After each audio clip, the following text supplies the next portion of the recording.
الحمد لله رب العالمين والصلاة والسلام على رسوله الكريم أما بعد أعوذ بالله من الشيطان الرجيم بسم الله الرحمن الرحيم قل هل يستوي الذين يعلمون والذين لا يعلمون إنما يتذكر أولو الألباب وقال النبي صلى الله عليه وسلم إنما مثل العلماء في الأرض كمثل النجوم يهتدى بها في ظلمات البر والبحر وإذا انطمست النجوم أوشك أن تضل الهداة. اللہ تبارک و تعالیٰ نے دنیا کے اندر رہبری کا، گائیڈنس کا، رہنمائی کا، اور ہندی میں کہیں تو مارگ درشن کا جو راستہ بتایا ہے اور جو راستہ سکھایا ہے وہ علم کے ذریعے سکھایا ہے، بغیر علم ربانی کے. علم سے مراد history, physics, chemistry, biology, Hindi اور دوسری لینگویجز کا علم مراد نہیں ہے، بلکہ علم سے مراد وہ علم ہے جو بندے کو اللہ سے جوڑتا ہو، جس کو ہم اپنی زبان میں قرآن کا علم، حدیث کا علم، رسول اکرم صلی اللہ علیہ وسلم کی زندگی کے حالات کا علم، صحابہ کی زندگی کا علم، تابعین، اولیاء اللہ کے ولیوں کی زندگی اور حالات کا علم. ان علوم کو، ان لوگوں کی زندگیوں کو اور ان کی زندگی کے حالات کو حقیقت میں علم کہا جاتا ہے. باقی جو بھی آپ کہیں، فزکس ہے، کیمسٹری ہے، باقی جتنے بھی سبجیکٹس ہو سکتے ہیں جن کے ذریعے حاصل کر کے کوئی ایم ڈی اور MBBS بنتا ہے، کوئی CA بنتا ہے، کوئی پروفیسر بنتا ہے، کوئی انجینئر بنتا ہے، کوئی میزائل مین بنتا ہے، یہ تمام فنون ہیں جن کے ذریعے سے کہیں نہ کہیں اس کو حاصل کرنے والے کا مقصد صرف اور صرف روزی کمانا ہوتا ہے. کہیں نہ کہیں ان کو حاصل کرنے والے کا مقصد اپنے پروفیشن کو، اپنے گویا جو بھی پروفیشن اس نے اختیار کیا ہے اس پروفیشن میں اعلیٰ ڈگری حاصل کر کے بہترین جاب یا کسی بڑی ملٹی نیشنل کمپنی میں بہترین جاب حاصل کرنا اس کا مقصد ہوتا ہے. پنکھا بند کر دو تو ٹھنڈک ہوگی. اللہ تبارک و تعالیٰ کی جانب سے جو آیات اتری ہیں رسول اکرم صلی اللہ علیہ وسلم پر، ان میں خاص تذکرہ جو کیا گیا ہے وہ علماء کا کیا گیا. اور علماء کون؟ جو علم رکھنے والے ہیں. علماء کون؟ جو قرآن کا علم، حدیث کا علم رکھنے والے ہیں، شریعت کا علم رکھنے والے ہیں. اللہ تبارک و تعالیٰ نے فرمایا قل هل يستوي الذين يعلمون والذين لا يعلمون. آپ کہہ دیجئے کیا جاننے والے اور نہ جاننے والے جو علم نہیں رکھنے والے ہیں کیا وہ برابر ہو سکتے ہیں؟ انما يتذكر اولو الالباب. جو عقل رکھنے والے ہیں، جو سمجھ رکھنے والے ہیں، وہی اس بات سے قرآن کی آیتوں سے نصیحت حاصل کریں گے. دوسری جگہ آپ نے اللہ تبارک و تعالیٰ نے آیت ذکر فرمائی انما یخشی اللہ من عبادہ العلماء. جب بندے کو اللہ کی پہچان ہی نہیں ہوگی، اللہ کی ذات کے بارے میں کچھ جانتا ہی نہیں ہوگا، رسول اکرم صلی اللہ علیہ وسلم کی ذات کے بارے میں کچھ جانتا ہی نہیں ہوگا،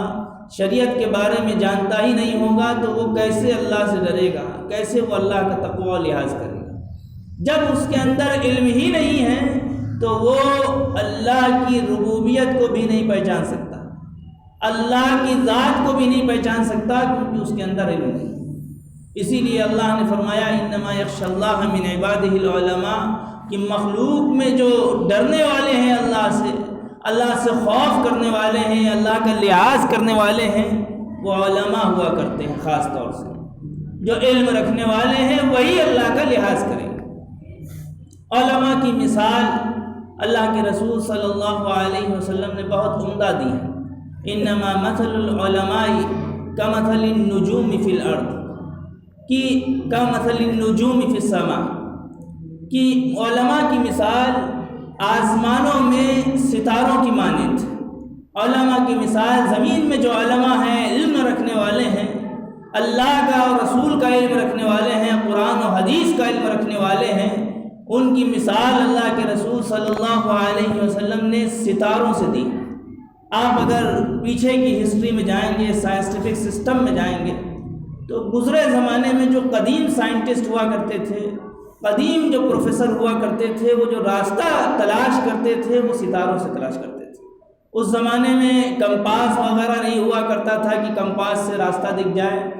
انٹرنیٹ سسٹم بھی نہیں ہوا کرتا تھا کہ آپ کو راستہ دکھ جائے کہ کس جگہ سے کس جگہ میپ بن سکتا ہے۔ یہ تمام میپس اور تمام چیزیں یہ ستاروں کے راستوں سے بنائے گئے۔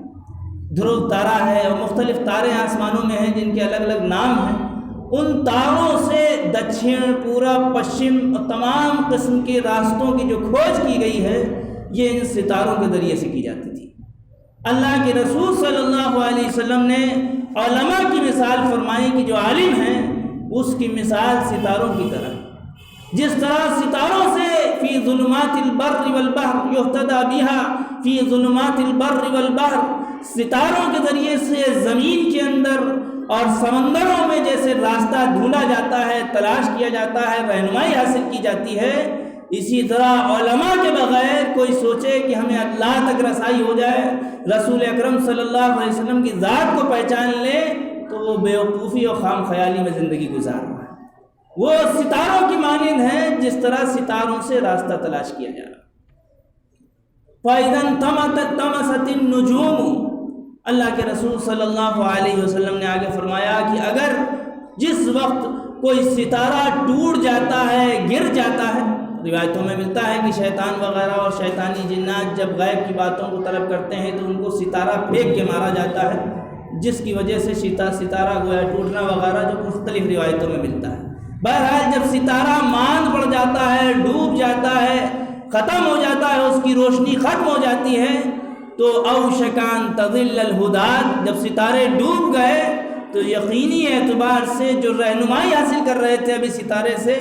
اب ان کا گمراہ ہونا گویا قریب ہو جاتا،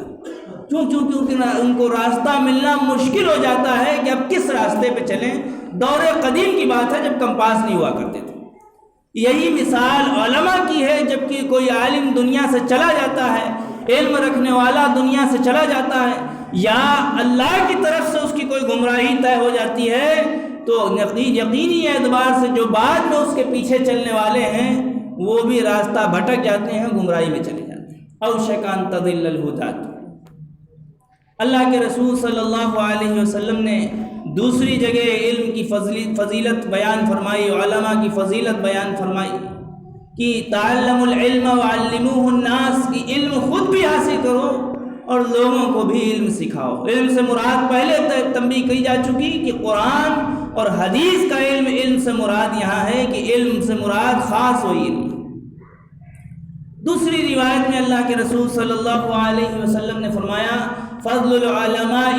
علی العابد کفضل القمر علی سائر الکواکب،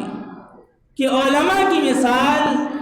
عابد پر، جو عبادت کر رہا ہے، نماز بھی پڑھ رہا ہے، روزے بھی رکھ رہا ہے، زکوٰۃ بھی دے رہا ہے، حج بھی کر رہا ہے، سنتوں پہ بھی عمل کر رہا ہے، علماء کی مثال جو علم رکھنے والے ہیں ان کی مثال اللہ کے رسول صلی اللہ علیہ وسلم نے فرمائی کفضل القمر علی سائر الکواکب، جس طرح چاند کی مثال ستاروں پہ ہوا کرتی ہے، اسی طرح علماء کی مثال اس عابد پر ہے جو عبادت کر رہا ہے اس سے کہیں زیادہ بڑی ہے۔ چاند کی روشنی ستاروں کی روشنی سے کہیں بالا و اعلیٰ و عرفہ ہوگی، عمدہ ہوگی بنسبت ستاروں کی روشنی کے۔ گویا چاند ایک سردار ہے اور تمام جو ستارے ہیں وہ اس کے خادم ہیں۔ یہ مثال پیش کی ہے اللہ کے رسول صلی اللہ علیہ وسلم نے چاند کی، ستاروں پر، علماء کی، عابد پر، اور آگے فرمایا ان العلماء ورثۃ الانبیاء، کہ علماء انبیاء کے وارث ہیں۔ آپ نے خطبوں میں سنا ہوگا، دوسرے خطبے میں خطیب حضرات کہتے ہیں انما العلماء ورثۃ الانبیاء، حالانکہ روایت میں یہ بھی الفاظ ہیں ان العلماء ورثۃ الانبیاء، کہ علماء انبیاء کے وارث ہیں۔ وان الانبیاء لم یورثوا دینارا ولا درہما، اور انبیاء نہ ہی کسی دینار کا اس کسی کو وراثت دیتے ہیں اور نہ ہی کسی درہم کا، نہ ہی کسی دولت کا وارث بناتے ہیں۔ انما ورثوا العلم، بلکہ انبیاء لوگوں کو اگر وارث بناتے ہیں تو وہ علم کا وارث بناتے ہیں۔ فمن اخذہ اخذ بحظ وافر، جس نے انبیاء کے علم پر عمل کیا اور اس علم کو حاصل کیا تو گویا کہ اس نے ایک بڑا حصہ، ایک وافر حصہ حاصل کر لیا۔ اس لیے علماء کی مثال عوام پر، عابدین پر ایسی ہے جیسے چاند کی طرح۔ اس لیے علماء ایک مقام رکھتے ہیں اپنے اندر اور ان کی ایک حیثیت، حالانکہ علماء بھی وہ ہوں جو سنت کے تابع ہوں، جن کو دیکھ کر اللہ یاد آ جائے۔ اسی لیے حضرت کعب احبار رحمۃ اللہ علیہ بڑے عالم تھے اپنے زمانے کے، حضرت عمر رضی اللہ عنہ کے زمانے کے مشیر تھے خاص، حضرت عمر رضی اللہ عنہ جن سے مشورہ کیا کرتے تھے خاص طور سے، وہ حضرت کعب رحمۃ اللہ علیہ تھے، تابعی تھے۔ اللہ کے رسول صلی اللہ علیہ وسلم کے زمانے میں پیدائش ہو گئی تھی، لیکن یہودیوں کے بڑے عالم تھے، جیوز کے بڑے عالم تھے، لیکن اس وقت اسلام نہیں لائے تھے۔ ان کے والد بھی بڑے جانکار تھے، انہوں نے کہہ رکھا تھا کہ دیکھو ہم کچھ پرچیاں لکھے جا رہے ہیں، اسی پر زندگی میں عمل کرنا۔ توریت کتاب کی کچھ پرچیاں تھیں، انہی پہ وہ عمل کرتے تھے، اور ایک صندوق تھا، ایک باکس تھا، اس کو وہ مہر لگا کے چھوڑ گئے تھے، کہا تھا کہ کبھی اس باکس کو، صندوق کو مت کھولنا، اس کے تالے کو مت توڑنا۔ حضرت کعب رحمۃ اللہ علیہ ایک بڑے عالم تھے یہودیوں کے، اسلام کے نہیں، اس وقت میں انہوں نے کہا کہ ہم تو بڑے جانکار ہیں، بڑی نالج رکھنے والے ہیں، میرے والد نے جو کہا ہے کہ صندوق کو نہ کھولنا، کون سی بات ہے جو میں گمراہ ہو جاؤں گا، میں خود جانکار ہوں۔ جب اس صندوق کو توڑا اور اس کی مہر توڑنے کے بعد اس کو کھولا ہے تو اس میں اللہ کے رسول صلی اللہ علیہ وسلم کی نشانیاں ملی، اللہ کے رسول صلی اللہ علیہ وسلم کے اخلاق، کردار، آپ کی صورت اور تمام چیزوں کا ذکر اس میں ملا کہ ایسے ایسے نبی آخری زمانے میں آئیں گے، جو توریت میں ہوا کرتی تھی، اس زمانے میں تو اس کو مٹا دیا گیا۔ حضرت کعب رحمۃ اللہ علیہ نے جب وہ نشانیاں پڑھی ہیں، دیکھی ہیں، دیکھنے کے بعد اسلام قبول کیا، اور بعد کے زمانے میں یہ صحابہ کے زمانے میں ایمان لائے ہیں، اس لیے تابعی بنے۔ حضرت عمر رضی اللہ عنہ نے کعب رحمۃ اللہ علیہ سے پوچھا، من اصحاب العلم واربابہ، اے کعب کون علم والے ہیں، کون علم کا حق رکھنے والے ہیں؟ حضرت کعب رحمۃ اللہ علیہ نے فرمایا، الذین یعملون بما یعلمون، کہ جو لوگ اپنے علم پر عمل کرتے ہیں، جن کو اللہ نے قرآن و حدیث کا علم دیا ہے، وہ اس پہ عمل کرتے ہیں، یہی علم کا حق رکھنے والے، یہی علم کے لائق ہیں۔ اور آپ دیکھیں فضیلت علماء کی گزری ہوئی روایات میں، جس میں اللہ کے رسول صلی اللہ علیہ وسلم نے فرمایا، موت العالمی مصیبت لا تجبر، کہ ایک عالم کی موت ایک ایسی آزمائش ہے، ایسی مصیبت ہے، لا تجبرو، جس کا کوئی خامیازہ نہیں بھگتا سکتا، جس کو کوئی دور نہیں کر سکتا۔ وظلمۃ، ایسا خلا ہے، ایسا خالی پن ہے، لا تسدو، جس خالی پن کو دور نہیں کیا جا سکتا۔ ونجم طمسا، کہ ایک عالم کی موت ایک ایسے ستارے کی موت ہے جو ڈوب گیا، جس کی روشنی ختم ہو گئی۔ اور آگے فرمایا، وموت قبیلۃ ایسر من موت عالم، کہ پورا ایک خاندان مر جائے، ایک قبیلے کے بہت سے افراد مر جائیں، بہت سے لوگ مر جائیں، ان کی موت زیادہ آسان ہے ایک عالم کی موت سے۔ ایک عالم کی موت اس سے زیادہ، ایک عالم کی موت سے زیادہ آسان ایک بڑی تعداد کی موت ہے، کیونکہ بڑی تعداد مرے گی تو لوگ تب بھی گمراہ ہونے سے بچ جائیں گے، اور ایک عالم کا انتقال ہوگا، ایک عالم کسی علاقے سے اٹھے گا تو کوئی تعداد اس کی اتباع کرتی تھی، اس قرآن و حدیث کو اس کے ذریعے سے مانتی تھی، وہ گمراہ ہونے کے درپے ہو جائے گی۔ اور آپ دیکھیں امام بخاری رحمۃ اللہ علیہ جس ملک میں تھے، آذربائیجان وغیرہ کے علاقے ہیں، ان علاقوں میں آپ کی بخارا اسی قریب علاقہ ہے، اس علاقے میں آپ درسگاہ میں درس دیا کرتے تھے،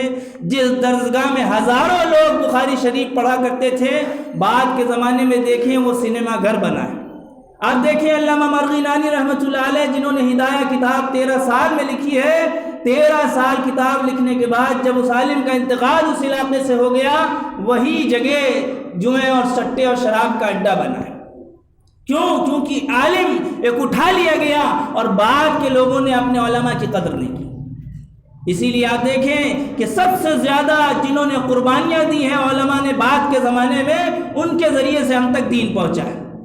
آپ دیکھیں حضرت عمرو بن عاص رضی اللہ عنہ سے حضرت عمر رضی اللہ عنہ نے بغداد کے علاقے کے قریب ایک شہر آباد کیا، جس کا نام کوفہ رکھا گیا،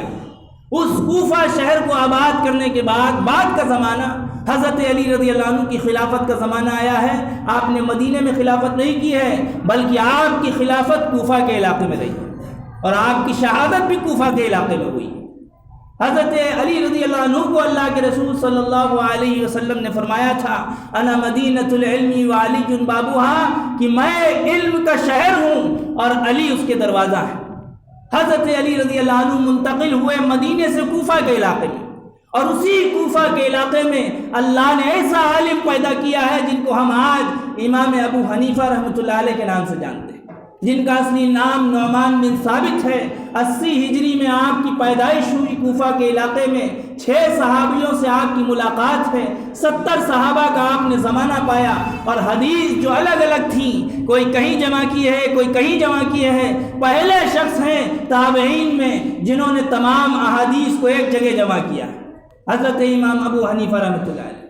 اور اس زمانے کے بڑے بڑے لوگ اتنے مسائل لکھنے سے قاصر ہیں جتنے مسئلے 12,90,000 مسئلے اپنے ہاتھوں سے لکھے، اور اس زمانے کے لوگ ان پہ بھی الزام اٹھایا کرتے ہیں۔ اور 150 ہجری میں آپ کی وفات ہوئی، 50,000 سے زائد لوگ آپ کی تدفین و وفات میں نماز جنازہ میں شریک ہوئے، 6 بار نماز جنازہ پڑھی گئی۔ بعد کے زمانے میں دیکھیں امام مالک 93 ہجری میں پیدا ہوئے، اور اچھی خاصی خدمات رہی ہیں، اور موطا امام مالک نام کی کتاب لکھی ہے، اور اتنی زبردست اللہ نے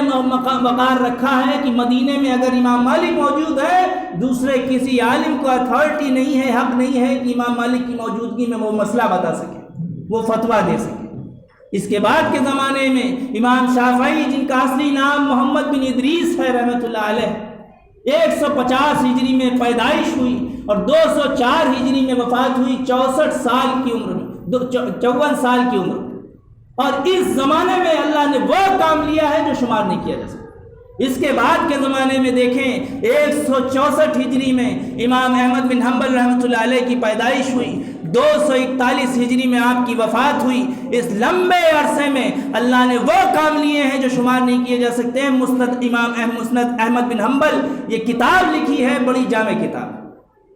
اب بعد کے زمانے میں آئے، جس طرح یہ علماء انبیاء کے وارث ہیں، اسی طرح دور جدید کے اس زمانے کے امام، علماء، مؤذن اور تمام علماء جو مدارس میں پڑھانے والے ہیں، یہ بھی انبیاء کے وارث ہیں۔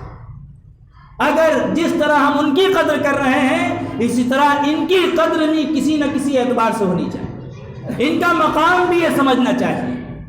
وہ بات الگ ہے کہ ہمیں اتباع کس کی کرنی ہے۔ روایتوں میں ملتا ہے کہ من من اولیاء اللہ، اللہ کے دوست کون ہیں؟ الذین اذا رؤوا ذکر اللہ، کہ اللہ کے دوست وہ ہیں جن کو دیکھیں تو اللہ یاد آ جائے۔ اتباع علماء ربانی ہی کی کرنی ہے، لیکن اکرام اور مقام تمام علماء کا سمجھنا ہے۔ بہترین کسی اللہ والے نے مثال دی کہ اگر قرآن الٹا چھپ جائے، جس طرح سیریل وائز چھپا ہوا ہے سیدھا، اگر وہ الٹا چھپ جائے تب بھی ہم اس قرآن کی بے ادبی نہیں کریں گے، اس کو غلط جگہوں پہ نہیں ڈالیں گے، تب بھی ہم اس کو اس کا مقام سمجھیں گے، اس کو صحیح جگہ اس کی حفاظت کریں گے۔ اسی طرح علماء حق، علماء سو کی بھی مثال ہے کہ جو علماء اگر گناہ میں بھی مبتلا ہیں، ان کو دیکھا ہے آپ کھلے گناہ میں ہیں، تب بھی ان کی عزت و مقام اپنی جگہ، اس گناہ کا وبال وہ خود بھگتیں گے۔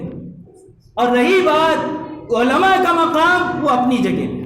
علماء ربانی کا مقام اپنی جگہ، امام کا مقام اپنی جگہ پہ۔ اگر اس ممبر سے بیٹھ کے میں یہ کہہ دوں کہ اللہ تعالیٰ ہم تمام لوگوں کے بچوں کو عالم بنائے، تو بڑے بڑے لوگوں کے پیروں سے زمین کھسک جائے گی۔ کیونکہ وہ دیکھ رہے ہیں کہ بڑے فقر و فاقے کی گلی ہے، بڑے فقر و فاقے کا راستہ ہے۔ حالانکہ آپ دنیا میں دیکھیں کہ بڑے بڑے گریجویٹ لوگوں کو، بڑے بڑے پروفیسرز کو اور بڑے بڑے لوگوں کو آپ نے ذلیل ہوتے ہوئے اور چھوٹے چھوٹے حقیر کام کرتے ہوئے دیکھا ہوگا، لیکن کسی عالم کو آپ نے کوئی حقیر کام کرتے ہوئے نہیں دیکھا ہوگا روزی کمانے کے لیے۔ اور آپ دیکھیں دنیا میں بڑے بڑے جاننے والے فلاسفر ہیں، انجینئر ہیں، ڈاکٹرز ہیں، ان کے ڈائیورس ہوئے ہوں گے، ان کی طلاقیں ہوئی ہوں گی، لیکن علماء کے طبقے میں اٹھا کے دیکھیں ان کی کتنی طلاقیں ہوں گی، ان کی بیویوں کو دیکھیں کتنی پریشان رہتی ہیں، نہیں بلکہ وہ خوش رہتی ہیں، ان کے بچوں کی تعداد کو دیکھیں آپ، تب بھی اللہ تعالیٰ ان کو ایک سے ایک مقام پہ پہنچاتا ہے۔ اور رہی بات علماء کی، اگر علماء نے اپنی راہیں بدل لی، اپنے رخ بدل لیے، اپنی نگاہیں بدل لی، تو پورے ملک کے اندر لوگ نماز جنازے کو ترس جائیں گے، لوگ امامت کو ترس جائیں گے، لوگ مسائل جاننے کو ترس جائیں گے۔ کیوں؟ کیونکہ علماء کی راہیں بڑی وسیع ہیں۔ ہمارے خود کے دوست بہت سے پڑھنے والے ہیں جو آج قطر کے اندر انگلش ٹو عربک لینگویج کے ٹرانسلیٹر ہیں، اور خود آپ گزرے ہوئے زمانے میں دیکھیں، آکسفورڈ نام کی یونیورسٹی ہے اور آکسفورڈ کی ڈکشنری آتی ہے، آکسفورڈ یونیورسٹی کے اندر اسلامک سیکشن کے اندر جو لوگ ہیں وہ سب عالم ہیں۔ علامہ سید سلیمان ندوی رحمۃ اللہ علیہ اسلامک سیکشن کے آکسفورڈ یونیورسٹی کے بہترین ہیڈ رہے، اس وقت ان کے بیٹے سلمان ندوی دامت برکاتہم وہ بھی اس کے ہیڈ ہیں، اور اللہ نے علم کے ذریعے سے ایسی راہیں وسیع کی ہیں کہ اللہ نے وہ مقام دیے۔ حالانکہ ہماری نگاہیں دنیا پہ نہیں، ہماری نگاہیں اگر ہونی چاہیے تو وہ قرآن و حدیث آخرت پہ ہونی چاہیے۔ ورنہ آپ دیکھیں سب سے زیادہ نیٹ جو ہوتا ہے MBBS ڈاکٹر کے لیے کوالیفائی ایگزام ہوتا ہے، اس میں سب سے زیادہ نمبر لانے والے اگر کوئی ہے تو وہ حافظ قرآن ہیں، علم رکھنے والے۔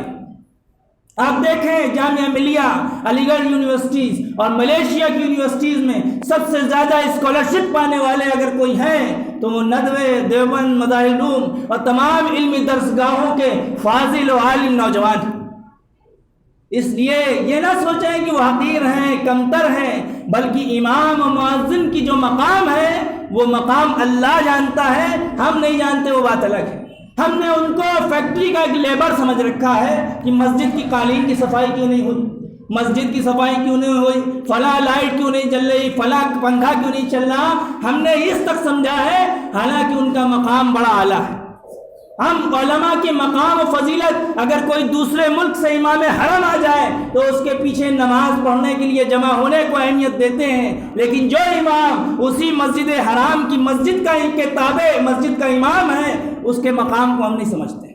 ہم اس کے حالات اور اس کی پریشانیوں کو نہیں سمجھتے۔ ہم یہ سمجھتے ہیں کہ بس وہ ایک فیکٹری کا لیبر ہے، صاف لفظوں میں، اور خاص طور سے آپ لفظ سن لیں، صاف الفاظ سن لیں کہ صرف کمیٹی کی ذمہ داری نہیں ہے کہ مسجد کے مؤذن اور امام کی خیال رکھیں، بلکہ مسجد کے علاقے کے تمام اور مسجد کے مصلیان اور مسجد کے محلے والوں کی یہ ذمہ داری ہے کہ وہ اپنے امام اور مؤذن اور تمام علماء جو اس کے زیر نگرانی ہیں ان کا خیال رکھیں۔ ورنہ آپ پچھلے ہفتے جو بات کہی، اسپین کے علاقے میں 800 سال مسلمانوں کی حکومت کے بعد بھی جب علماء شہید کر ڈالے گئے تو قرآن پڑھنے کو وہ ترس گئے۔ کیوں؟ کیونکہ انہوں نے اپنے علماء کی قدر نہیں کی۔ اس لیے آپ دیکھیں ایک لفظ اور آخری میں جو کہا جاتا ہے کہ اجر لے لو یا اجرت لے لو، نماز پڑھا کے اجر لے لو یا اجرت لے لو۔ آپ دور قدیم میں یہ لفظ حضرت عمر رضی اللہ عنہ پہ ایک الزام ہے، جنہوں نے حضرت عمر رضی اللہ عنہ نے اپنے دور خلافت میں علماء کو مسجد کی امامتوں پہ اور علمی کاموں پہ مقرر کیا اور ان کے وظیفے بیت المال سے طے کیے، اور اس لیے طے کیے کہ ان کی نگاہیں دنیا کے کاموں پہ نہ جا کے، دنیا کی مشغولیتوں میں نہ جا کے علم دین پہ مرکوز رہیں، متوجہ رہیں، اور ان کے ذریعے سے علم ہدایت پوری دنیا میں عام۔ اور ہم ہماری زبان سے کہتے ہیں اجر لے لو یا اجرت لے لو، قرآن کی اجرت، حدیث کی اجرت، اس امامت کی اجرت، اس اذان کی اجرت، قیامت تک کا تمام سب سے زیادہ مالدار جمع ہو جائے وہ سب مل کر اس قرآن و حدیث کی اجرت دینے کی طاقت نہیں رکھتے۔ اللہ تعالی ہم سب کو عمل کرنے کی توفیق عطا فرمائے اور علماء کی قدر کرنے کی توفیق عطا فرمائے۔ ایک بات اور کہی جاتی ہے کہ داعی کا مرتبہ افضل ہے علماء سے۔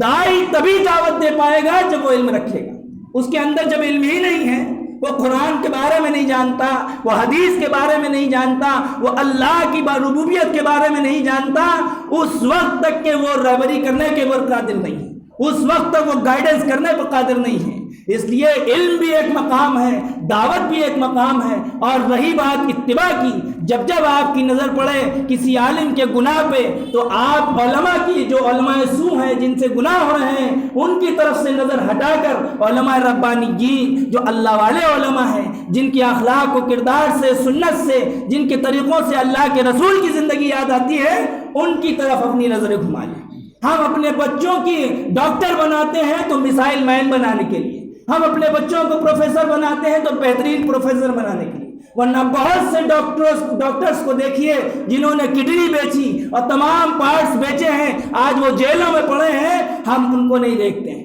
ہم دیکھتے ہیں ان ڈاکٹرز کو جو بڑے بڑے ایمس اور تمام جو ہاسپٹلز ہیں اور ملٹی نیشنل کمپنیز ہیں ان میں وہ جاب کر رہے ہیں، کیونکہ ہماری نگاہیں اس طرف ہیں، ہماری نگاہیں جیلوں میں پڑے ہوئے ڈاکٹرز اور پروفیسر کی طرف نہیں۔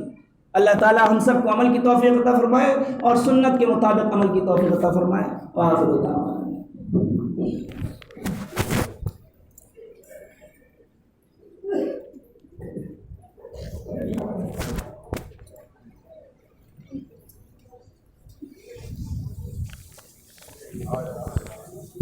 السلام علیکم۔